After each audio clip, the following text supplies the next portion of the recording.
چادر تنی ہے نور کی چادر میرے سرکار آئے ہیں تنی ہے نور کی چادر میرے سرکار آئے ہیں تنی ہے نور کی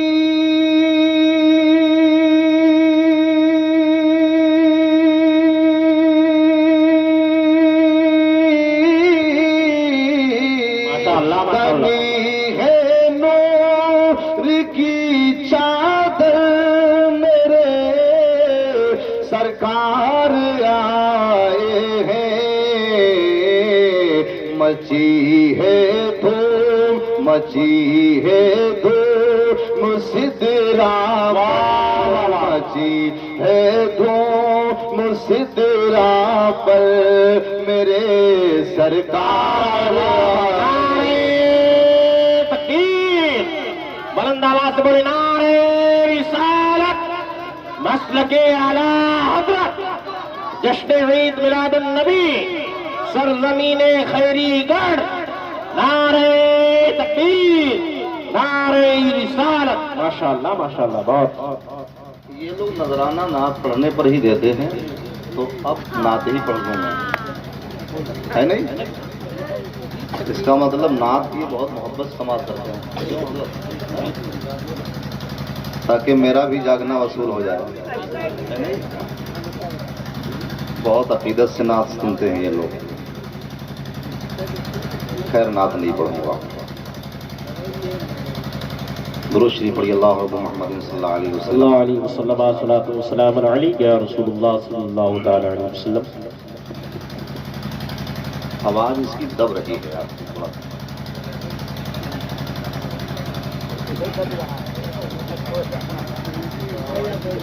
با ادب باہوش قلب میرا مستر ہو گیا با ادب باہوش قلب میرا مستر ہو گیا نظر میں جب گنبد خضرا کا منظر آ گیا با ادب باہوش قلب میرا مستر ہو گیا نظر میں جب گنبد خضرا کا منظر آ گیا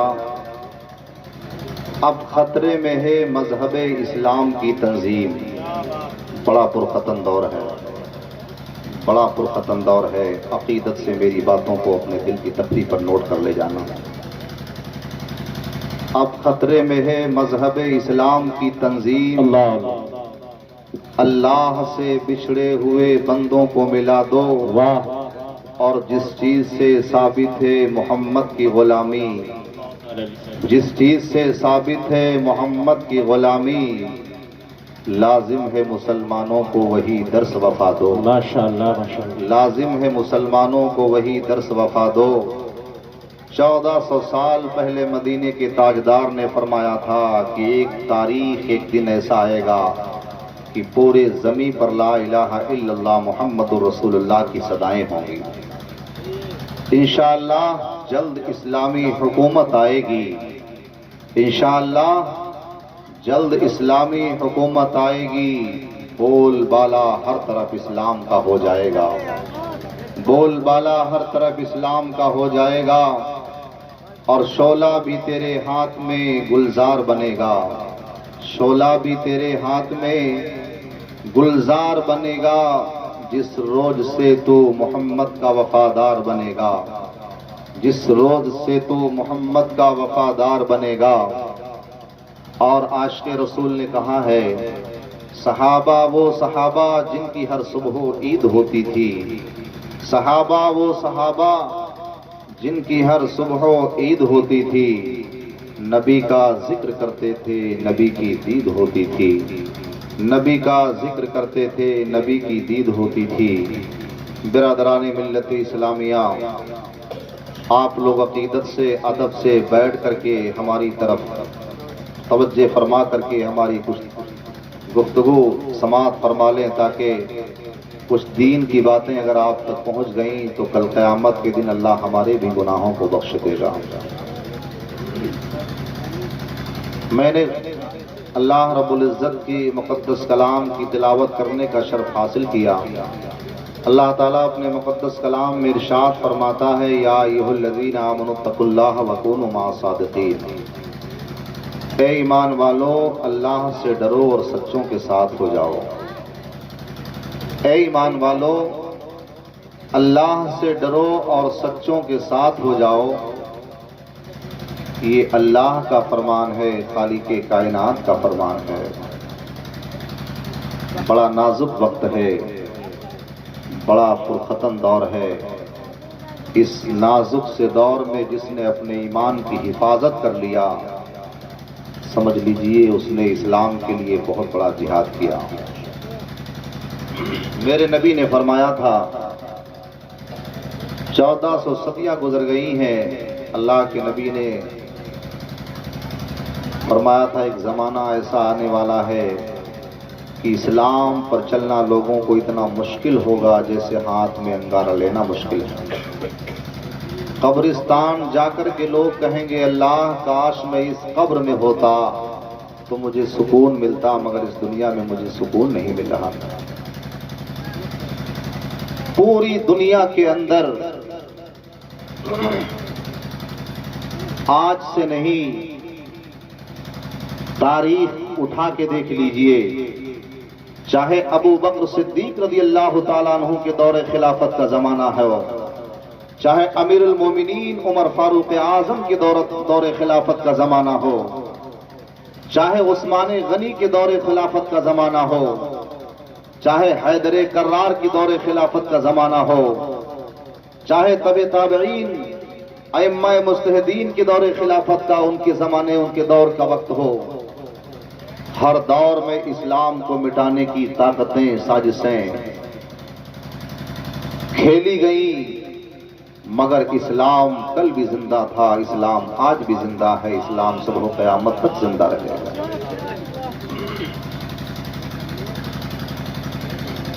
آج ہمارے معاشرے میں آج حالت یہ ہو گئی ہے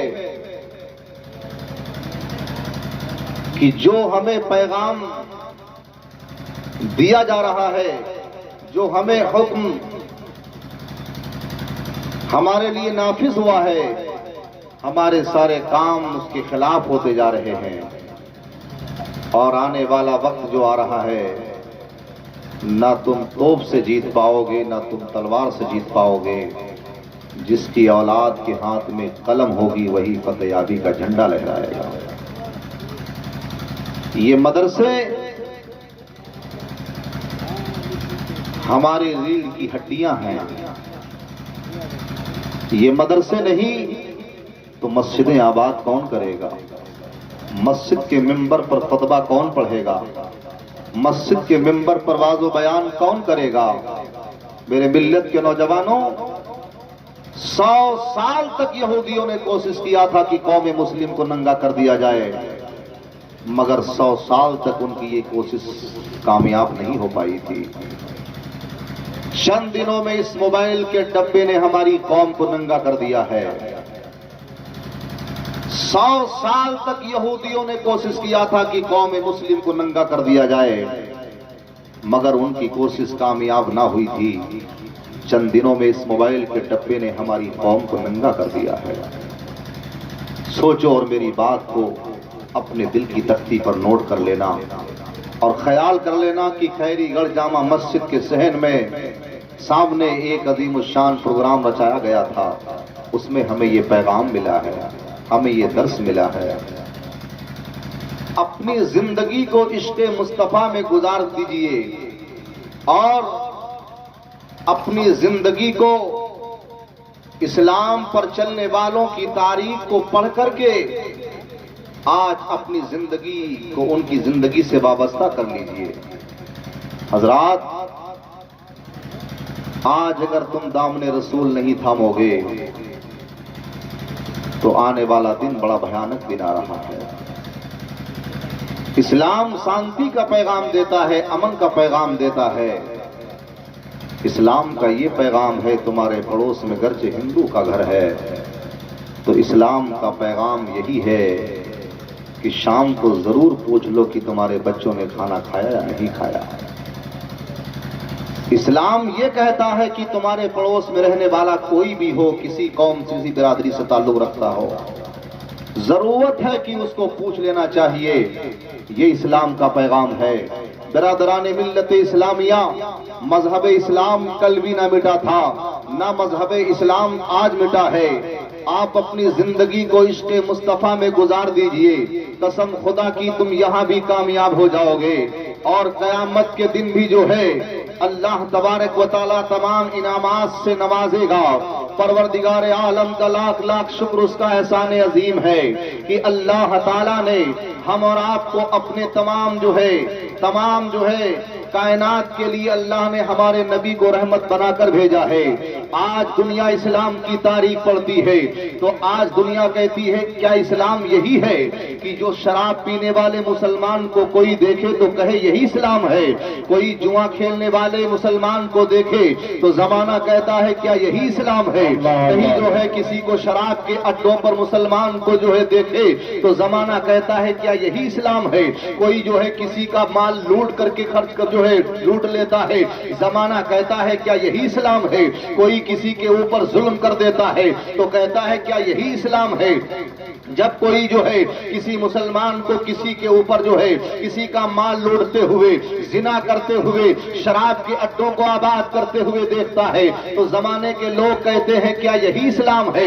ہمارے آپ کے گھروں میں شادی بیاہ کا اہتمام کیا جاتا ہے، ہر ناچ کود کا انتظام کیا جاتا ہے، زمانہ کہتا ہے کیا یہی اسلام ہے؟ اللہ اکبر! نہیں، اسلام کو اگر آپ کو سمجھنا ہے تو حضرت ابو بکر صدیق کی زندگی کا مطالعہ کرنا ہوگا۔ اسلام کی عظمت کو سمجھنا ہے تو امیر المومنین فاروق اعظم کی زندگی کا مطالعہ کرنا ہے۔ اسلام کو اگر آپ کو سمجھنا ہے تو حضرت عثمان غنی کی زندگی کا مطالعہ کرنا ہوگا۔ کون عثمان غنی ہے؟ داماد رسول اللہ ہے، مگر آپ جب نماز پڑھنے کے لیے مسجد میں جاتے تھے، بلال جو ہے میٹنگ کی جا رہی تھی کہ اسلام کو جو ہے یعنی عثمان غنی کو معاشرے میں بند کر لیا جائے اور انہیں شہید کر دیا جائے، یہاں تک کہ آپ کو روکا گیا ہے، آپ کو روکا جا رہا ہے، مگر میرے ملت کے نوجوانوں عثمان غنی کو معاشرے میں بند کر لیا ہے۔ بند کرنے کے بعد میں 1 دن نہیں، 2 دن نہیں، 3 دن نہیں، 4 دن نہیں، 40 دن تک معاشرے میں بند رکھا ہے۔ اس کے بعد میں 40 دن کے بعد میں آپ کی گردن پہ تلوار چلا دیتے ہیں ظالم، تو آپ کے گلے سے جو خون نکلتا ہے وہ خون قرآن مقدس کی آیت کریمہ پہ گرتا ہے۔ وہ قرآن مقدس کی آیت کریمہ پہ جب خون گرتا ہے تو وہی قرآن پاک کی آیت گواہی دیتی ہے، اے عثمان غنی کے ماننے والوں، اے مولا علی کے ماننے والوں، اگر تم نے اپنی زندگی کو صحابہ کی زندگی سے وابستہ کر دیا تو کل قیامت کے دن تمہارے لیے جہنم کی راستہ نہیں ہوگی بلکہ اللہ تمہیں جنت عطا فرمائے گا۔ اللہ تمہیں جنت عطا فرمائے گا۔ نعرہ تکبیر، نعرہ رسالت، نعرہ رسالت، مسلک اعلی حضرت زندہ باد، زندہ باد۔ تھوڑا اس کی ایکو کم کر دو بھیا، ایکو کم کر دو، سو گیا صاحب، لگا دیے۔ درود شریف پڑھی، اللہ رب محمد صلی اللہ علیہ وسلم، نحن عباد محمد صلی اللہ علیہ وسلم۔ میرے ملت کے نوجوانوں، ذرا سوچو اور غور کرو، اپنی زندگی کو برباد مت کرو۔ ایک ایک لمحہ ہماری زندگی کا بڑی قیمت کا لمحہ ہے۔ آج ہماری زندگی کا جائزہ لیا جائے تو آج ہماری زندگی اس طریقے سے گزر رہی ہے کہ جب تک صحابہ کرام رو رو کر بارگاہ مولا میں فریاد کرتے تھے اس وقت تک اسلام کو طاقت ملتی رہی، اسلام کو قوت ملتی رہی، مگر آپ اندازہ یہ لگائیں، پہلے آپ کو اپنے اسلام کے دامن سے وابستہ ہونا ہے، مضبوطی کے ساتھ آپ مسجدوں کو آباد کریں، نماز کی پابندی کریں، اللہ تمہیں کامیابی عطا فرمائے گا۔ اسلام پر چلنے والے لوگوں کو اللہ نے ہر جگہ پر، ہر میدان میں فتح یابی کا جھنڈا لہرایا ہے۔ میدان بدر میں جو پہنچے ہیں وہ بھی نمازی پہنچے ہیں، بے نمازی نہیں پہنچے ہیں۔ میدان خندق میں پہنچے ہیں وہ نمازی پہنچے ہیں، مگر تمہیں قرآن سے جب دور کر دیا جائے گا، جب قرآن سے دور کر دیا جائے گا، تمہارے ایمان کا جنازہ نکل جائے گا۔ حضرات، قرآن کی تعلیم بہت ضروری ہے۔ آپ کو بتانا چاہتا ہوں، ایک شہر اندلس ہے، اندلس شہر سے ایک محمد کے غلام نے خیال کیا کہ ہم کو نبی کی حدیث سیکھنا ہے۔ نبی کی حدیث سیکھنے کے لیے اندلس سے آنے والا وہ محمد کا غلام بغداد معلیٰ کے جانب رخ کرتا ہے، یعنی کئی مہینے کا پیدل سفر کر کے آ رہا تھا، یہاں تک کہ جب بغداد معلیٰ کا آنے کے لیے جب اندلس سے سفر مکمل کر لیا ہے تو اس نے جب بغداد کی سرحد پر قدم کو رکھا ہے تو میرے ملت کے نوجوانوں بتانا یہ چاہتا ہوں کہ جب اس نے بغداد کی معلیٰ کی سرحد پہ قدم رکھا ہے تو بغداد کے کسی شخص سے اس نے سوال کیا ہے، کیا یہاں امام اعظم ابو حنیفہ رہتے ہیں؟ کسی نے کہا ہاں ہاں یہاں امام اعظم ابو حنیفہ رہتے ہیں۔ کہا میں حدیث رسول سیکھنے کے لیے آیا ہوں، نبی کی حدیث سیکھنے کے لیے آیا ہوں۔ میرے ملت کے نوجوانوں ذرا قربان جائیے، ذرا آپ غور فرمائیے، آج ہماری بستی میں مسجد کا امام موجود ہے، قرآن کی تلاوت بھی ہو رہی ہے، بچوں کو تعلیم بھی دے رہا ہے امام، تمہارے بچوں کو لا الہ الا اللہ کی بولی بھی سکھا رہا ہے، تمہیں نماز کے فرائض بھی بتا رہا ہے، تمہیں غسل کے فرائض بھی بتا رہا ہے، تمہیں غسل کی سنتیں بھی بتا رہا ہے۔ اسلام کتنی بنیادوں پہ ہے کہ اسلام وہ تمہارا امام بتا رہا ہے، اسلام کے احکامات کیا ہیں، شرائط اسلام کیا ہے، یہ تمہارا امام بتا رہا ہے۔ اسی قرآن کو سیکھنے کے لیے، اسی حدیث رسول کو سیکھنے کے لیے اندلس سے آنے والا وہ مسلمان بغداد کی سرحد پر پہنچتا ہے تو کسی سے سوال کیا مجھے حدیث رسول سیکھنا ہے، تو کیا آواز آتی ہے، امام اعظم نہ تو قرآن پڑھا سکتے ہیں نہ تو وہ حدیث رسول سنا سکتے پڑھا سکتے ہیں، اس لیے یہاں کی حکومت نے انہیں قید میں کر دیا ہے، انہی کے گھر میں انہی کو بند کر دیا گیا ہے۔ آپ ان سے کلام نہیں کر سکتے ہیں، آپ حدیث رسول نہیں سیکھ سکتے ہیں، آپ ان سے بات نہیں کر سکتے ہیں۔ تو اب اندلس سے آنے والا وہ مسافر کا عقیدہ دیکھیے اور اس کا ایمان دیکھیے، اس نے خیال کیا امام اعظم کو یہاں کی حکومت نے قید میں ڈال دیا ہے، کوئی فکر نہیں ہے، کوئی پرواہ نہیں ہے، مگر میں حدیث رسول ضرور سیکھوں گا۔ اللہ اللہ، ایمان کتنا پختہ تھا، کتنا مضبوط ایمان تھا اس محمد کے غلام کا۔ قسم خدا کی تمہارا بھی نوجوانوں ایمان پختہ ہو جائے، تمہارے بھی سر سجدے میں مسجد میں جھکنے لگے، بارگاہ خدا بندی میں رب کی مسیت کو آواز دینے لگو۔ قسم خدا کی تمہاری سجدوں کی برکت سے اللہ تمہاری بستیوں کے انقلاب پیدا فرما دے گا، تمہاری بستیوں میں تمہارے علاقوں میں اللہ کامیابی عطا فرمائے گا۔ کہیں کامیابی تلاش کرنے کے لیے کہیں روڈ کی ضرورت نہیں ہے، کہیں میدان کی ضرورت نہیں ہے، کامیابی چاہتے ہو اپنی مسجد میں اذان کی صدا جب صبح ہو، فجر کی اذان مؤذن پکارے تو بستروں کو چھوڑ دو، آ کر کے اللہ کی بارگاہ میں سر کو جھکا دو، پروردگار عالم کی ربی المسیت کو آواز دو گے، پروردگار عالم کی دریا رحمت جوش میں آئے گی، خالق فرمائے گا میرے بندے مانگ مجھ سے کیا مانگتا ہے، دعا کرنا پروردگار عالم مجھے ٹھوکریں مل رہی ہے، مولا مجھے ستایا جا رہا ہے، مولا مجھے ذلیل کیا جا رہا ہے، قرآن کے تقدس کو پامال کیا جا رہا ہے، مسجد کے ممبروں کے تقدس کو پامال کیا جا رہا ہے، مدرسوں کے احترام کے کو جو ہے پامال کیا جا رہا ہے۔ اے مولا اس کی بقا کے لیے، اس کی حفاظت کے لیے کوئی نہ کوئی محافظ پیدا فرما دے تو غائب سے آواز آئے گی، اے میرے بندے پریشان ہونے کی بات نہیں ہے، تو اپنے آپ کو اسلام کے دامن سے وابستہ ہوگا، ہو جا چاہے تو خیری گڑھ کے چوراہے پر ہو، چاہے تو سنگاہی کی زمین پر ہو، چاہے بلرایا کے ریلوے اسٹیشن پر ہو، چاہے بریلی کے جنکشن پر موجود ہو، قسم خدا کی تیری سیرت سے، تیری صورت سے 1400 سال پہلے کی مدینے کے آقا کی یاد تازہ ہو جائے گی، زمانہ کہے گا یہ کوئی اور نہیں ہے، محمد کا دیوانہ آ رہا ہے۔ نعرہ تکبیر، نعرہ رسالت، مسلک اعلی حضرت، فیضانی اعلی حضرت والماء اہل سنت زندہ باد زندہ باد۔ عزیزان ملت اسلامیہ، آج ہم کہتے ہیں ٹھوکریں ہمیں مل رہی ہیں، آج ہمیں رسوا کیا جا رہا ہے، یہ کسی اور کی کمی نہیں ہے، یہ ہمارے آپ کی اعمال کی کمی ہے۔ برادران ملت اسلامیہ، آج اس دور میں خیال کرتے ہو کہ آپ اپنی زندگی کو عشق مصطفیٰ میں گزارنا نہیں چاہتے ہو، پھر آپ کامیابی چاہتے ہو، پھر ترقی چاہتے ہو، کہیں مزارات کے اوپر حملہ کیا جا رہا ہے، کہیں مدرسوں کی ہڈیوں کو کمزور کیا جا رہا ہے۔ ایک زمانے میں ایک اللہ والے حضرت رومی رحمت اللہ علیہ کے زمانے میں جو ہے ایک اللہ کے نیک بندے تھے، کچھ آپس میں گفتگو جنگ ہوتی ہے، کچھ لوگ جو ہے انتقال کر جاتے ہیں، ان کی تلواروں سے وہ دنیا سے چلے جاتے ہیں۔ آنے والے نے پوچھا یہ تو سب مسلمان تھے، یہ تو جو ہے ان کی گردنوں کو الگ کر دیا گیا ہے۔ تو اس محمد کے سپاہی نے کہا تھا یہ مسلمان ہوتے تو اس حالت میں نہ ہوتے، مسلمانوں کی تو شان یہ ہے اگر 70 سال کا بوڑھا بھی ایمان، اگر اس کے اندر ایمان کی حرارت ہے، اگر اس کے اندر ایمانی جذبہ ہے، ایمانی قوت ہے، تو کسی میدان میں چلا جائے گا، چاہے وہ 70 سال کا ضعیفہ ہو، قسم خدا کی اس کو دیکھ کر کے کفر اور باطل کے ایوان میں زلزلہ پیدا ہو جائے گا۔ زمانہ کہے گا یہ سامنے جو موجود ہے محمد عربی کا غلام آ گیا ہے، عمر فاروق اعظم کا شہدائی آ گیا ہے، امیر المومنین کا غلام آ گیا ہے۔ تبھی تو کہنے والے نے کہا ہے کرتے ہیں محرمہ بھی اطاعت رسول کی، جاری ہے دو جہاں میں حکومت رسول۔ سوچو، اپنی زندگی کو قربان کر دو۔ اب اندلس سے آنے والا وہ مسلمان بغداد میں آیا تھا، کئی ہزار میل دور کا سفر کر کے آیا تھا، اس کے پیروں کی کھال اتر گئی تھی، پیر سے خون بہ رہا تھا۔ خبر پوچھی، کہا امام اعظم کو یہاں کی حکومت نے گرفتار کر دیا ہے، تم ان سے حدیث نہیں سیکھ پاؤ گے، قرآن نہیں پڑھ پاؤ گے، تم واپس چلے جاؤ۔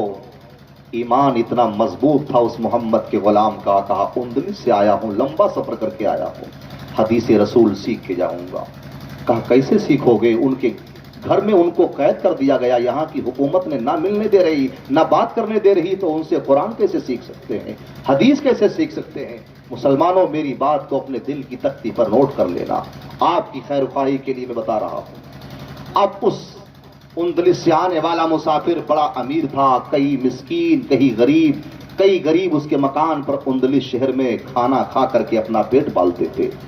مگر بغداد کی دھرتی پر جب محمد کا غلام آیا تو پھٹا لباس پہنا، ہاتھ میں کٹورا لیا، اللہ کے نام پر فریاد کرتا ہوا بغداد معلیٰ کی وادی میں بھیک مانگتا گھوم رہا ہے، بغداد کی سرحدوں پر گھوم رہا ہے، بغداد کے ہر مکان پہ دستخط دیتا گھوم رہا ہے، اللہ کے نام پر عطا کر دیجئے۔ توجہ فرمائے میری طرف، بہت پیاری حدیث بتا رہا ہوں آپ کو۔ اللہ اکبر میرے ملت کے نوجوانوں، پھٹا پرانا کپڑا ہے، ہاتھ میں ایک کٹورا ہے۔ کون آیا تھا؟ اندلس سے بہت ارب پتی کا بیٹا آیا تھا، اس کے گھر پہ کئی مسکین پیٹ پال کر کی زندگی گزارا کرتے تھے، مگر بغداد میں بھیک مانگ رہا ہے۔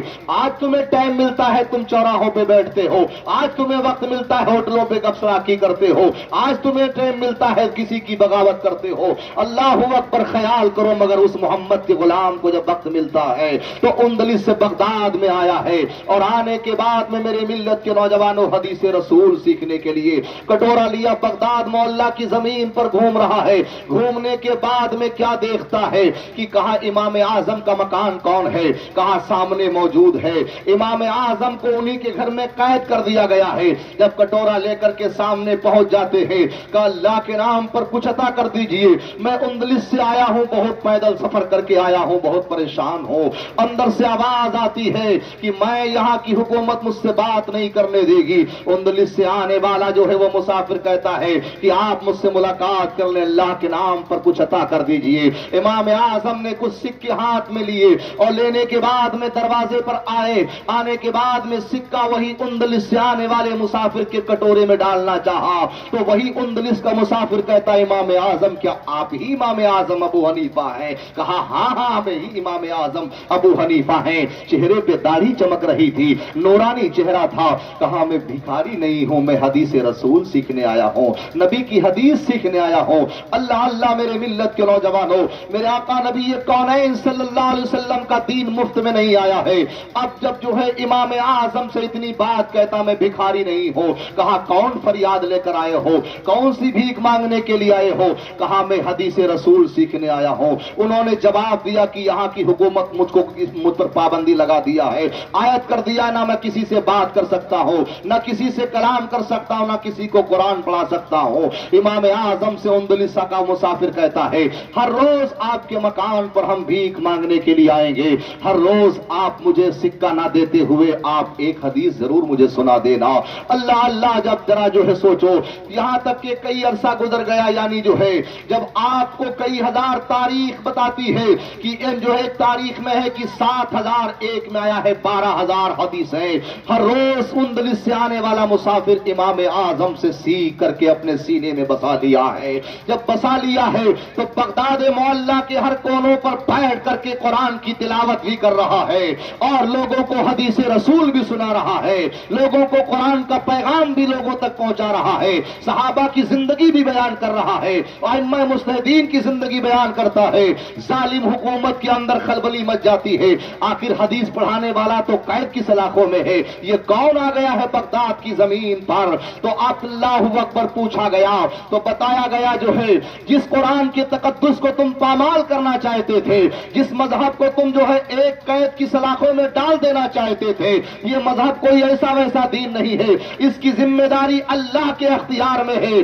اس لیے ابھی تو امام اعظم تک حدیث تھی, قرآن مقدس تھی, میں اندلس سے آ کر کے حدیث رسول کو اپنے سینے میں بسا لیا ہے, یہاں تک کہ بغداد تو بغداد پوری دنیا میں پہنچ کر کے قرآن کو تلاوت بھی کریں گے, حدیث رسول کو سنائیں گے اور پورے زمانے والوں کو بتائیں گے یہ ہے قول خدا, یہ ہے قول محمد. فرمان نہ بدلا جائے گا, بدلے گا زمانہ لاکھ مگر قرآن نہ بدلا جائے گا. یہی ہے آرزو, تعلیم قرآن عام ہو جائے, ہر ایک اونچے پرچم سے اونچا پرچم اسلام ہو جائے. نعرہ تکبیر, نعرہ رسالت, نعرہ رسالت, عظمت قرآن, عظمت قرآن, خواجہ کا ہندوستان, نعرہ تکبیر, زندہ باد زندہ باد.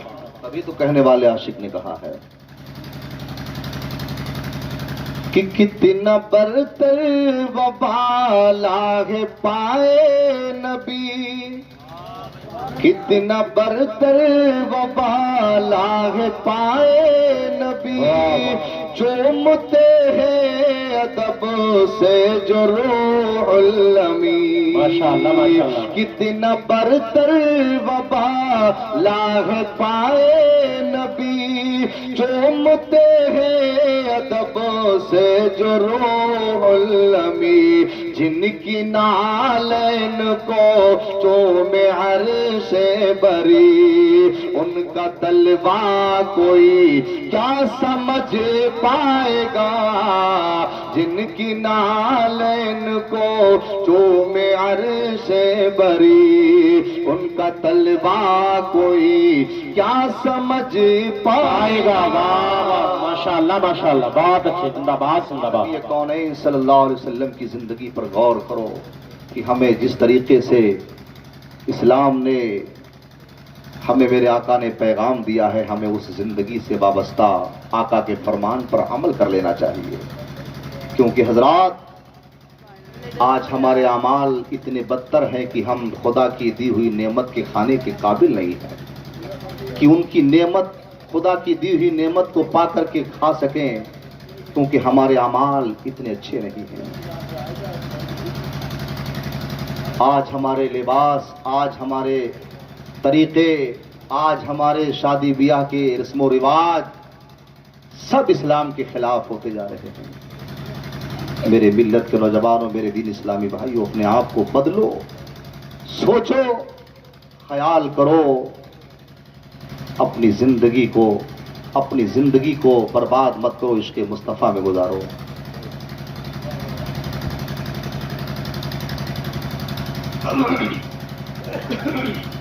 درود شریف پڑھی. اللہ رب محمد صلی اللہ علیہ وسلم.